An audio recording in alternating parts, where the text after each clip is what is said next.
Hey everyone, welcome back to Retired Rookie Cigars. My name's Chris. It has been a while since I put out a full-length review. Just got busy, was out of town for a week. We had really bad weather for some time. Glad to be back at it today and looking forward to this one. Today we're going to look at the Diesel Vintage Natural. The Diesel Vintage, the Maduro, came out I believe last year. Really nice stick, really nice price point, around $8, the same as this one here. So I think that it held some really good value. But we're going to put this one through the full review today and see if it can hold up and see how good a value it really is. So let's light it up, see what happens.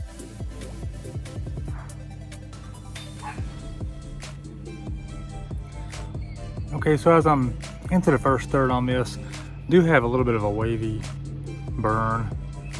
We're going to keep an eye on that. I may have to touch it up in a few minutes. I forgot to mention the makeup on this cigar. We have an Ecuadorian Habano wrapper over Habano from, I believe, Condega on the binder, and Esteli in the wrapper. I'll double check that, but I'm pretty sure that's correct.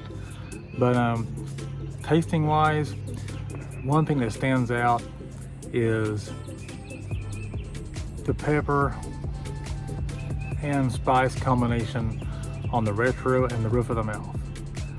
If you're not into peppery cigars, as far as the start of this one goes, I probably wouldn't suggest it. But we'll see how that dies down or picks up or whatever it does in the next little bit. Flavor note wise, a lot of woods and nuts. That's primarily just a generalization. I'm sorry, but we'll smoke it on down halfway, maybe into the second third, and check back and see what happens.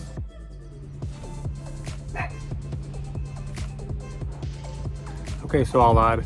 I said I was coming back halfway through or second third. Not that far yet, but I did want to note the construction. I made one small touch up. It seems to be doing fine now. Flavor note wise though, I have a developing palate. I've mentioned that before. I'm, several hundred cigars into this, so I'm still learning, and also still learning what a camera lens is. It's over here, not over here. Anyhow, so I hear people talk about earthy, and I'm not going to BS people. That's why I haven't mentioned earthy before, even in my shorts. But I think what I'm getting now, I can describe as earthy. I feel like I'm picking that up now, understanding that, smoking this, looking at a flavor wheel, and that's kind of hitting me now. There's still some woods and nuts. There's still a little bit of pepper, although it is backed off already. So it's maybe like a 4 or 5, where it was probably a 7 or 8 out of 10 starting out. So now I'm going to smoke it on into the second third, check back in, we'll see what happens.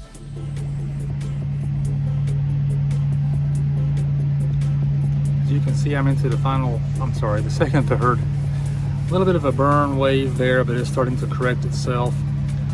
Smoke output's very good on this cigar. Flavor note wise, the only changes, the pepper has died down, maybe a 2 or a 3. Really smooth now. The earthy, nutty, woody flavor notes kind of blended together now. It's a really nice smoke. So I'm going to finish it off and check back with you with some final words.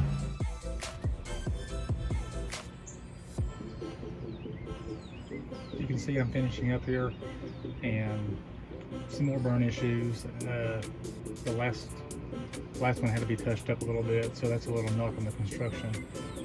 Other than that, the flavor notes, got a little bit of a coffee note, bitterness toward the final third. Not a bad thing at all. Everything else remained the same.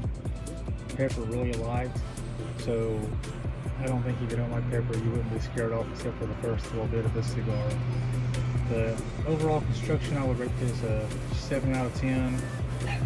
Flavor, I would give it a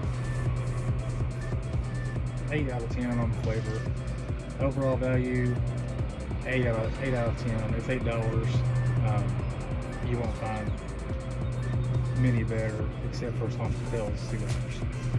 But anyhow, really good cigar. I recommend you give it a shot. And thanks for joining. Don't forget to subscribe and like, and I'll see you next time.